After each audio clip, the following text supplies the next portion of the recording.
Okay, well, my own experience of performance appraisal is quite mixed, really.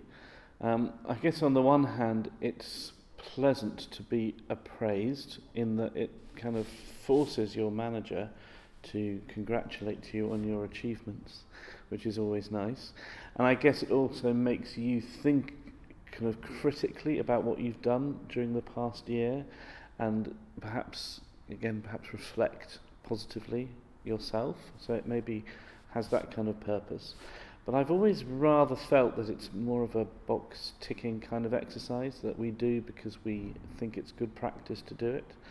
And that if you're in constant or near constant continual communication with your line manager, it doesn't really add very much. It's a kind of more formal version of the kind of meetings you're having all the time anyway. So I've always been a little bit unsure about its real value. My personal experience of performance review, performance development procedures, I suppose is when it works really well for me, it has been when it has been a really engaged conversation with the line manager, when they've been quite closely working with them, when they have a really good understanding of what I've been doing. And then I found that really helpful to sit down and discuss and reflect. And also where my own personal development has been taken quite seriously as an outcome of the process. Where I think it's worked less well in my experience has been where there are systems of forced distribution, so that you have to allocate high performance and low performance within a normal distributed curve.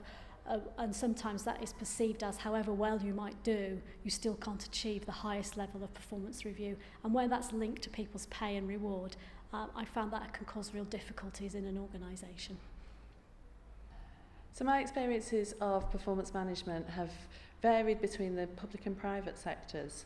In the private sector, I was involved in implementing and applying a performance management process which had forced distribution, which was particularly contentious because you had to find 25% of the population in the high performing category, 50% in the middle and 25% towards the bottom. So that was particularly difficult in years 2, 3 and 4. It was also linked to people's pay, so it was something that was very unpopular. So I'm not convinced that that necessarily had long-term benefits for people's individual and organisational performance. In the public sector, one of the differences that I've experienced is that there isn't the same link between performance management processes and people's rewards. And equally, that tends to undermine the credibility and the value and the purpose of a performance review for some people who would question what they actually get from it beyond, a nice chat with their manager. In my personal experience of performance appraisals, I suppose I feel a little bit all or nothing about them.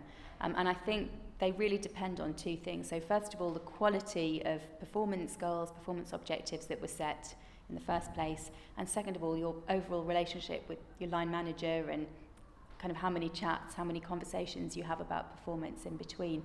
So I think on the positive end, it's a kind of a really rewarding conversation where you look back at the year ahead, talk about future development, reflect on how your performance could have been better, set new goals for the next year sometimes, and when it goes badly, it almost becomes almost like a legal argument, which is just focused on sentences written in little boxes on a sheet of paper, and then sometimes there are surprises in there as well. So I think in your appraisal you shouldn't be hearing things from your manager which are surprises to you. But I think it's interesting experiencing it as an HR practitioner with an idea in our heads of how it should be done, and quite often that isn't the reality.